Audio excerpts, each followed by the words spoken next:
Alors aujourd'hui, je voulais te parler encore une fois de potager et généralement, voilà, c'est la période où on est content et comme je te le disais hier, période de récolte et au-delà de la récolte, au-delà du bien fondé de tout ça, au-delà de la récolte et du plaisir de la récolte, je voulais te parler, voilà, on a d'autres problèmes, c'est-à-dire au-delà des vacances, au-delà de la météo qui est changeante. Parfois, on a une partie de notre récolte qui est justement détruite par une maladie. Et je voulais te parler de ça parce que j'ai créé un peu une petite technique en fait. C'est 3 techniques, on va dire. Enfin, une technique en 3 étapes qui va te permettre de garder ton potager en bonne santé.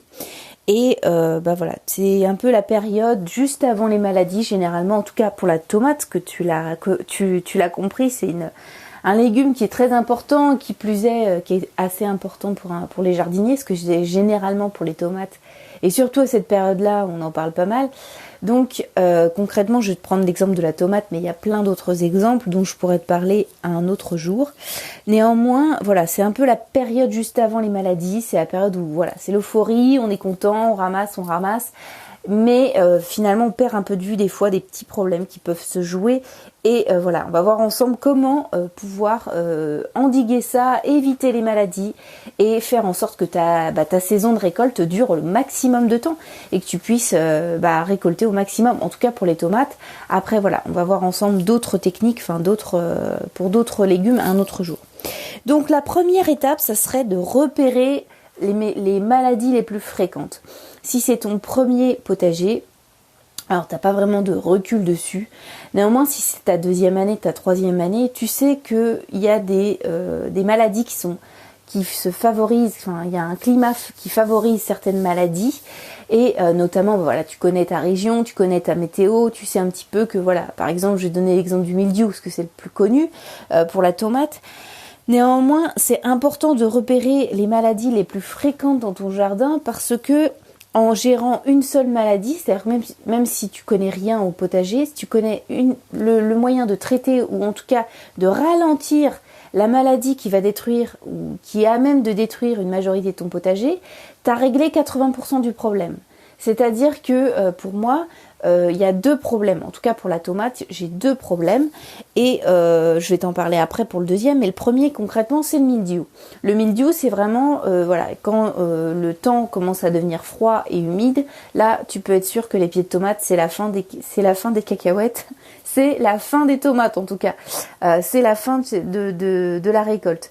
Parce que voilà, même si le mildiou va commencer à attaquer les tiges. Après, une fois que ça a attaqué les tomates, c'est un peu foutu, elles ont aucun goût, c'est une horreur.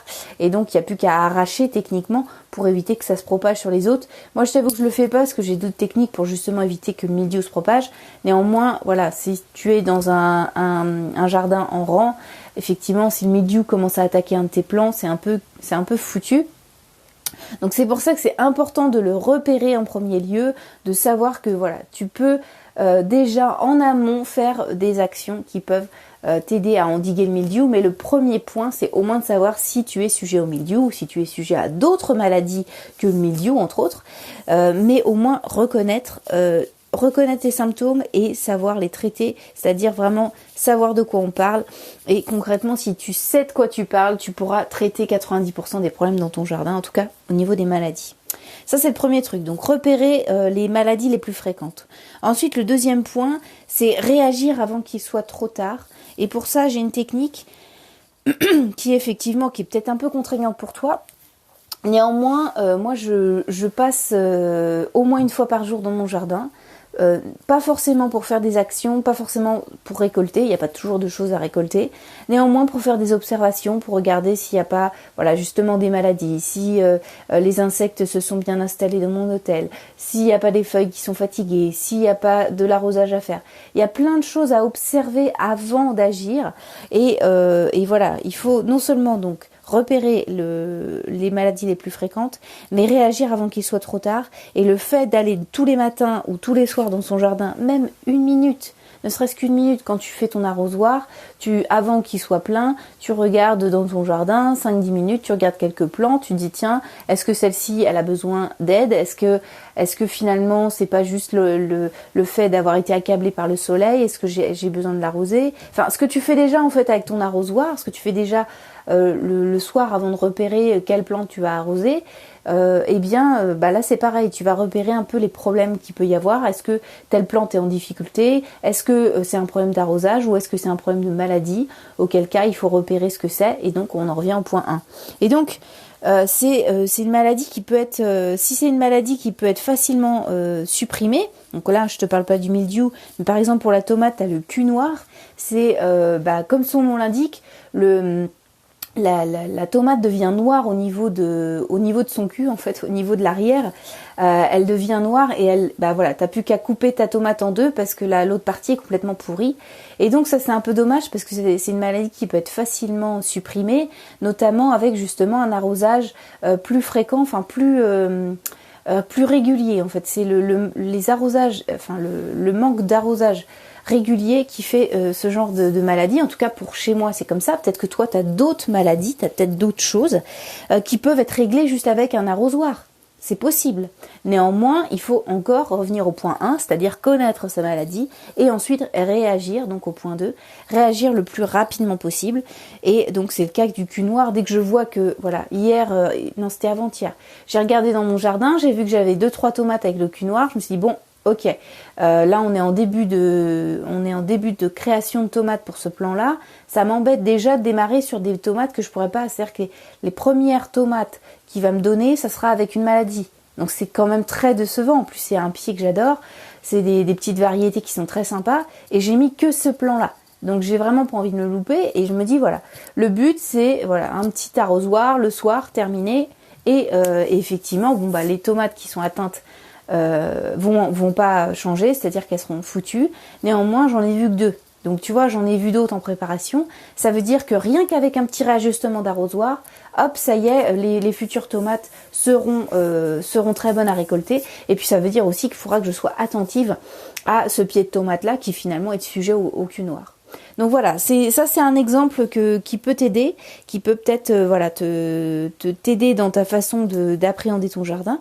Donc premier point, je me répète mais c'est important, repérer les maladies les plus fréquentes, réagir avant qu'il soit trop tard, surtout si c'est des choses basiques comme le cul noir, comme des petites choses qui finalement tu vois par exemple manque d'eau, tu arroses et tu pailles autour. Enfin, c'est des petites choses comme ça, voilà. C'est une maladie. Enfin, ça peut être aussi des facteurs de maladie, tu vois, des moments de faiblesse. Le pied commence à fatiguer, tac, il va générer une maladie. Je t'en parle maintenant parce que c'est vraiment important, juste au moment des récoltes et juste avant l'automne, parce que c'est généralement là où ça arrive, quoi. Et le troisième point que je peux te donner en 3 étapes, c'est bien s'entourer, c'est-à-dire réaliser une aide de camp, j'ai appelé ça une aide de camp, c'est-à-dire réaliser en fait avec des plans qui vont t'aider, c'est-à-dire moi j'ai planté de la consoude cette année, mais t'as plein d'autres aides, et si t'as un petit jardin, le problème tu vas me dire, bah ouais mais d'accord, mais moi j'ai pas la place de planter de la consoude, j'ai pas la place de planter de l'ortie, j'ai pas la place de planter tel ou tel autre truc. Écoute, regarde autour de toi, t'as peut-être déjà des choses, sans le savoir, qui peuvent t'aider. Moi je te parle de la consoude, parce que c'est une plante un peu multicarte qui peut soigner quasi la totalité de ton jardin. Donc je trouve que c'est une plante qui est assez raisonnable finalement, puisqu'elle va te prendre un petit peu de place, mais au final elle va régler la majorité des problèmes. Et si tu suis ma chaîne, tu sais que c'est comme ça qu'on fonctionne, c'est-à-dire qu'avec une simple plante tu peux régler la majorité des problèmes. Ça, moi je valide tout de suite. Néanmoins, ce que je voulais te dire également, c'est qu'il y a peut-être des choses autour de toi. Si tu es en ville comme moi, il y a peut-être des petits chemins de campagne, enfin pas de campagne, mais des petits chemins, des zones un peu où tu peux retrouver de l'ortie, ou même si tu fais une balade en forêt, tu peux récupérer peut-être une plante qui peut t'aider. Ou peut-être en campagne, va en campagne, il y a des choses, tu vois, tu ramasses des mûres, ça va être le moment de ramasser les mûres, c'est le moment aussi de récupérer peut-être un lot d'ortie qui peut t'aider après à donner un coup de peps à tes pieds de tomates, parce qu'on parle des pieds de tomates, mais ça peut être de plein d'autres plantes qui peuvent aider tes plantes à se booster, et puis hop, c'est reparti quoi. Donc si tu veux, les 3 techniques, elles sont importantes parce qu'elles sont imbriquées, et que finalement si tu en négliges une, ça va impacter les autres. Par exemple, si tu connais mal tes maladies, tu vas mal réagir et donc ça va pas forcément aller dans ton sens et ça va peut-être aggraver les choses. Notamment, tu vois, comme je te parlais du cul noir, l'arrosoir, c'est simple. Néanmoins, le mildiou, faut pas arroser, tu vois. C'est parce que voilà, c'est une plante qui se développe, c'est un champignon qui se développe énormément quand il y a de l'humidité. Donc voilà, je te dis pas que en arrosant seulement, tu vas régler la majorité des problèmes. C'est pas ce que je te dis.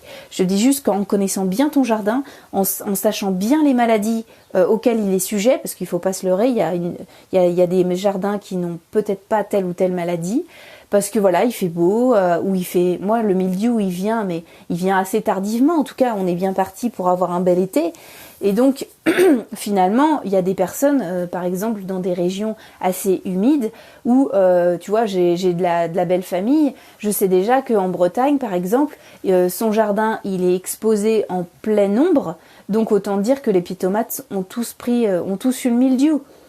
Alors que moi, ils sont pas du tout sujets à ça parce que je suis pas du tout dans la même région.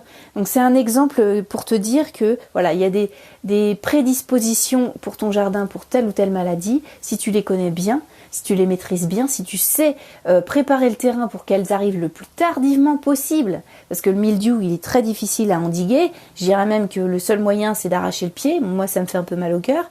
Mais voilà, si tu connais, tu sais que tu vas avoir ça, tu sais déjà les techniques que tu peux trouver pour éviter qu'il arrive trop vite. Et quand il est là, eh bien, essayer de trouver des solutions pour atténuer son champ d'action et essayer de faire en sorte qu'il détruise le moins possible tes récoltes et que tu puisses avoir le temps de récolter tes tomates. Et donc voilà, on en vient toujours à ça. Donc voilà, les 3 techniques, c'est vraiment observer avec une régularité quotidienne ou tous les deux jours sur regarder tes plants, voir ce qui est nécessaire de faire. Et puis voilà, repérer les maladies les plus fréquentes et t'aider d'une aide de camp. Alors moi j'appelle ça aide de camp, mais voilà, regarder autour de toi quand tu te fais une balade en forêt, quand tu te fais une balade en campagne, est-ce qu'il y a de l'ortie à proximité? Est-ce qu'il y a une consoude que je pourrais emprunter à quelqu'un? Est-ce que voilà, si tu t'occupes des jardins de ta famille ou autre, est-ce qu'il n'y a pas des coins un peu négligés où tu pourrais récupérer de l'ortie pour booster tes plantes pour justement fin d'été se dire voilà, tiens, je récupère mes dernières tomates avec un purin d'ortie. C'est pas si compliqué que ça. D'ailleurs, je pense que je t'en parlerai dans un autre podcast, les purins. Je trouve que c'est assez, purin ou décoction végétale plutôt que purin. Mais voilà, je pense que je t'en parlerai peut-être demain ou après-demain, on va voir.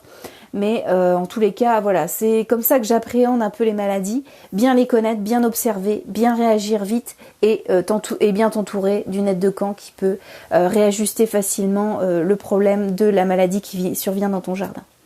Voilà ce que je voulais te dire aujourd'hui, j'espère que ça t'a aidé. Et puis écoute, je vais te retrouver moi demain pour de nouvelles aventures. Alors peut-être pas au niveau des maladies, mais sur d'autres choses. Qu'est-ce que je peux te dire d'autre? Écoute, si ça t'intéresse d'aller plus loin avec moi, moi je suis Caroline Gaujardin, ça fait 7 ans que je fais du jardin.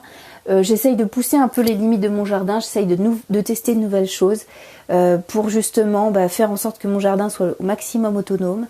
Je regarde un peu ce qui se fait autour, mais j'évite de trop me faire vampiriser. Donc j'essaye de trouver des techniques par moi-même qui dépendent de ma météo, de mon mode de fonctionnement, ce que tu l'as compris. Je suis pas une grosse travailleuse, j'aime bien regarder mon jardin, mais j'aime pas trop bosser dedans trop longtemps. Tu vois, rester 3 heures courbée à arracher les mauvaises herbes, c'est pas du tout mon truc. Si c'est ton truc, écoute, ne t'abonne pas à ma chaîne, c'est pas la peine, parce que c'est pas les idées que je défends. Néanmoins, si toi tu tends vers ça, écoute, si ça t'intéresse, tu cliques sur le lien en dessous de ce podcast. Tu peux t'abonner à ma mailing list. Je t'envoie tous les matins un mail sur mes plans de jardin, mes techniques, les erreurs que j'ai faites pour pas que tu les fasses, mes retours d'expérience. Et puis, écoute, moi je te retrouve demain avec les podcasts. Si tu veux t'abonner via SoundCloud ou sur YouTube, tu peux t'abonner à ma chaîne. Et puis voilà, tu recevras tous les jours mes podcasts. Écoute, moi je te dis à demain. Aujourd'hui il va faire très très chaud. Je sais pas si toute la France il va faire chaud, mais et après-demain il va faire très très chaud. Donc si je peux te donner un conseil, peut-être ce soir, essaye d'arroser pour que demain ça soit à peu près correct et qu'il y ait un maximum de plantes qui puissent bénéficier de la fraîcheur de l'arrosoir que tu vas leur donner. Et puis moi je te retrouve demain. Voilà. Bon je te souhaite une très belle journée. À demain.